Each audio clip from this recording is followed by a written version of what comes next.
ஆக்கப்பூர்வமான நிகழ்வுகளை அலசி ஆராய் ஒரு களம். RDX திங்கள் முதல் சனிக்கிழமை வரை இரவு 7 மணிக்கு.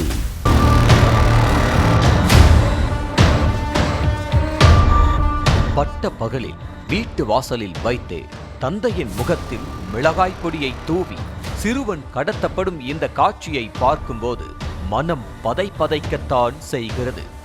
வேலூர் மாவட்டம் குடியாத்தம் காமாட்சி அம்மன் பேட்டை பகுதியைச் சேர்ந்தவர் சாப்ட்வேர் என்ஜினியர் வேணு. இவரது 4 வயது மகன் அங்குள்ள ஆதித்யா என்ற தனியார் பள்ளியில் ப்ரீ-கேஜி படித்து வருகிறார். நாள்தோறும் மதியம் 12:45 மணி அளவில் தனது மகனை பள்ளியிலிருந்து வேணு வீட்டுக்கு அழைத்து வருவது வழக்கம். அதன்படி மகனை பள்ளியிலிருந்து ஸ்கூட்டியில் அழைத்து வந்த வேணு தனது வீட்டின் கேட்டை திறந்து உள்ளே சென்றுள்ளார். பின்னர் ஸ்கூட்டியை நிறுத்துவதற்காக அதன் ஸ்டாண்டை காலால் அழுத்தி கொண்டிருந்த போது திடீரென கேட் அருகே வந்த ஒரு மர்ம நபர் மிளகாய் பொடியை வேணுவின் முகத்தில் தூவி அவரது மகனை தூக்கி உள்ளார்.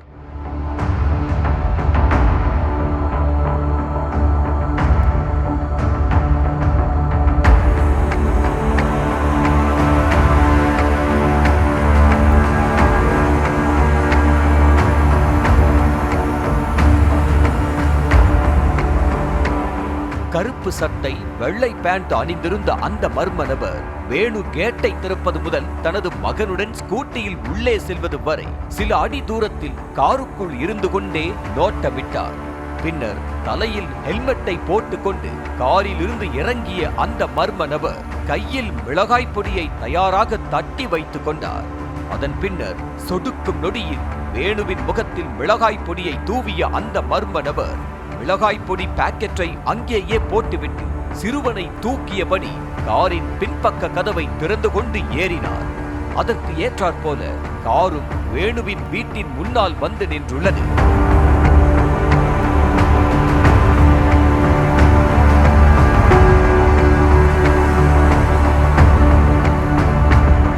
கண்களையே திறக்க முடியாத அளவுக்கு ஒரு பக்கம் மிளகாய் பொடியின் எரிச்சல் இருந்தாலும் காரின் கதவை இழுத்து மூடிவிடாமல் பின்னாலேயே ஓடினார் வேணு. ஆனால் உள்ளே இருந்த மர்ம நபர் வேணுவை எட்டி உதைத்து தள்ளிவிட்டு சிறுவனோடு மின்னல் வேகத்தில் பறந்தார். காரில் தொங்கியபடியே சில அடி தூரம் ஓடியும் மகனை காப்பாற்ற முடியாத விரக்தியில் கத்தி கூச்சலிட்டுள்ளார் வேணு. அதன் பிறகு ஓடி வந்த அக்கம் பக்கத்தினர் குடியாத்தம் நகர காவல் நிலையத்திற்கு தகவல் கொடுத்துள்ளனர்.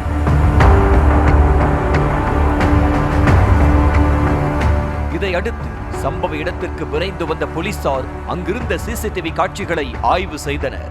அதில் சிறுவன் கடத்தப்பட்ட கார் எண் கர்நாடகா பதிவெண் கொண்டது என்பதை கண்டறிந்த போலீசார் திருப்பத்தூர், ராணிப்பேட்டை, கிருஷ்ணகிரி மாவட்ட எல்லைகள், டோல் பிளாசா, முக்கிய சாலைகள் என அத்தனை இடங்களிலும் காக்கிகளை குவித்தனர். அத்தோடு 8 தனிப்படை போலீசாரும் தேடுதல் வேட்டையில் இறங்கினர். KA03 NA0143 என்ற எண் கொண்ட வெள்ளை நிற காரை சுற்றி வளைத்து பிடிக்க காவல்துறை அதிகாரிகள் கண்கொத்தி பாம்பாக நிற்கிறார்கள். அவர்களது கழுகு பார்வையில் இருந்து நாம் தப்பிக்க முடியாது என கச்சிதமாக கணித்த கடத்தல் நபர்கள் உஷாராக சிறுவனை 36 கிலோமீட்டர் தொலைவில் திருப்பத்தூர் மாவட்டம் மஞ்சக்கொல்லை அருகே உள்ள மாதனூர் பாலத்தில் இறக்கிவிட்டு எஸ்கேப் ஆகினர். இதனிடையே ஒரு சிறுவன் அந்த பாலத்தில் அழுது கொண்டிருப்பதாக போலீசாருக்கு தகவல் கிடைக்க அந்த சிறுவனை போட்டோ எடுத்து வேணுவிற்கு அனுப்பி அதுதான் கடத்தப்பட்ட சிறுவனா என்பதை உறுதி செய்தனர். சிறுவனின் போட்டோவை பார்த்து கண்ணீர் வடித்து நிம்மதி பெருமூச்சு விட்டனர் உறவினர்கள். அதன் பிறகு பள்ளிகொண்டா காவல் நிலையத்திற்கு சிறுவனை அழைத்து வந்த போலீசார் உறவினர்களிடம் ஒப்படைத்தனர். கடத்தப்பட்ட 1 மணி நேரத்திற்குள் சிறுவனை மீட்டு கொடுத்த காவல்துறைக்கு கையெடுத்து கும்பிட்டு தங்கள் நன்றியை தெரிவித்தனர் உறவினர்கள். ரொம்ப நன்றிங்க சார். வித்தின் 1 ஹவர்ல பேரண்ட் மீட்டு கொடுத்தாங்க sir. Vellore SP sir team. Okay, thank you sir. Thank you very much. Thank you sir. கடத்தல் நபர்கள் வந்த கார் கர்நாடக பதிவெண் கொண்டதாக இருந்தாலும் வாகன எண் போலியானது என கூறிய வேலூர் மாவட்ட காவல் கண்காணிப்பாளர் மயில் வாகனன் அந்த காரின் என்ட்ரி, எக்ஸிட் என எல்லாவற்றையும் ஆய்வு செய்து வருவதாகவும் கூடிய விரைவில் கடத்தல் நபர்களை கூண்டோடு பிடிப்போம் எனவும் கூறினார். தெரிஞ்ச பிறகு அதுக்கு தகுந்த மாதிரி நம்ம பண்ணணும். சிசிடிவி இன்னைக்கு தான் பார்த்துருக்கோம், நேற்றுக்கு சிசிடிவி ஃபுட்டேஜ் பார்க்கணும். இந்த மாதிரி சயின்டிஃபிக் மெத்தட்ஸ் இருக்குது. இது எல்லாத்தையும் அடாப்ட் பண்ணி அதை பற்றின இன்னும் இன்டெப்த் டீட்டெயில்ஸ் எடுக்கும் பொழுது யார் என்னென்ன இந்த சம்மந்தப்பட்ட நபர்கள் நமக்கு தெரிய வரும்போது கூடுதலான விவரங்கள் வரும். அங்கே மட்டும் இல்லை, சுற்றி இருக்கக்கூடிய சிசிடிவி எல்லாத்தையுமே அனலைஸ் பண்ணலாம். என்ட்ரி என்ன, எக்ஸிட் என்ன, இதெல்லாம் பார்ப்போம்.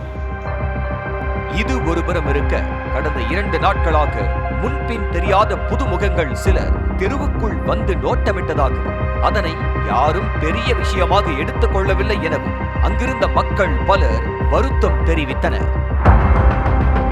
அதே ஏரியாவில் லொக்காலிட்டியில் சுற்றிக்கிட்டு இருந்தாங்க. ஏன்னா ப்ராபபிளி நம்ம வந்து ஆம்பூர் மெயின் ரோடு நேஷனல் ஹைவேஸை டச் பண்ணுறதுக்கு வாய்ப்பு இருக்கிறதுனால பள்ளிக்கொண்டா சைட்லேருந்து, ஆம்பூர் சைட்லேருந்து, குடியாத்தம் சைட்லேருந்து, மேல்பட்டி சைட்லேருந்து எல்லா இடத்துலையும் கொஞ்சம் அந்த ஏரியாவில் காம்பிங் மாதிரி பண்ணது ஒரு எஃபெக்டாக இருந்திருக்கலாம்.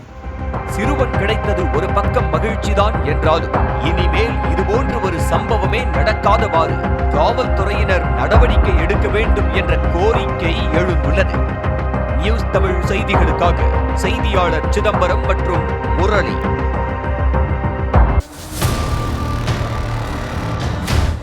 இதனிடையே 4 வயது சிறுவன் கடத்தல் வழக்கில் ஏற்கனவே பாலாஜி என்பவரை போலீசார் கைது செய்திருக்கும் நிலையில் தலைமறைவாக இருந்த குடியாத்தம் பார்வதிபுரத்தைச் சேர்ந்த விக்ரம் என்பவரையும் போலீசார் கைது செய்தனர்.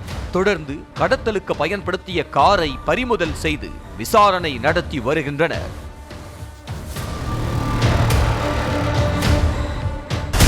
ஆக்கப்பூர்வமான நிகழ்வுகளை அலசி ஆராய் ஒரு களம். RDX திங்கள் முதல் சனிக்கிழமை வரை இரவு 7 மணிக்கு.